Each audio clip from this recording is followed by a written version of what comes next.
Sa mga nagtatanong nga pala guys, kung meron nga bang balikbayan box dito sa Sweden, meron. Meron dito.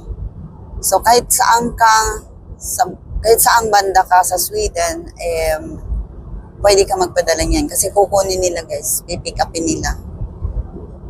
Basta contact nyo lang sila, tapos may mga sila, may mga agent sila. Tapos kukuha ka ng box doon, tapos yun na yun, kukunin nila saan ka nakatira. Tapos yung bayad, siguro ang bayad nun is, depende kung saan ka nakatira sa Pinas.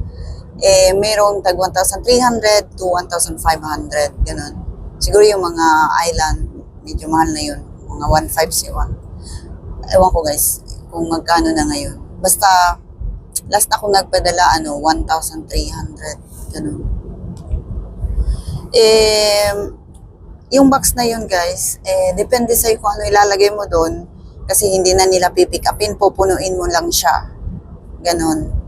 Tapos, yun na. Twice a year sila nagpapadala guys. So, may time kang mag-ipon. Tapos ilagay mo sa box yung gusto mong ipapadala. Minsan guys, kapag ako, hira lang ako nagpapadala kasi depende kung may gusto kong ipapadala na importante, yung mga mabibigat, yung mahal sa Pinas, mga ganyan.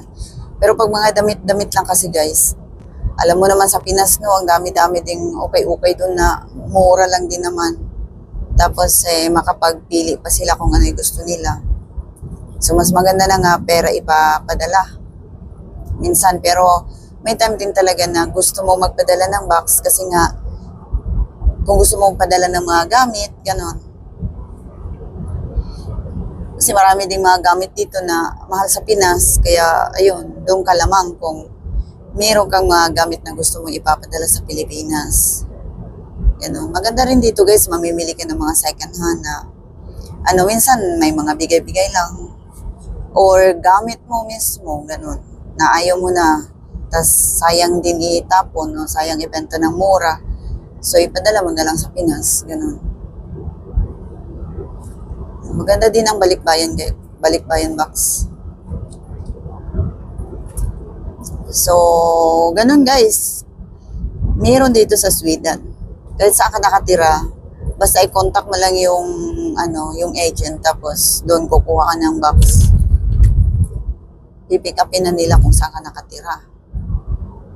Ganun. So, yun lang guys. Bye.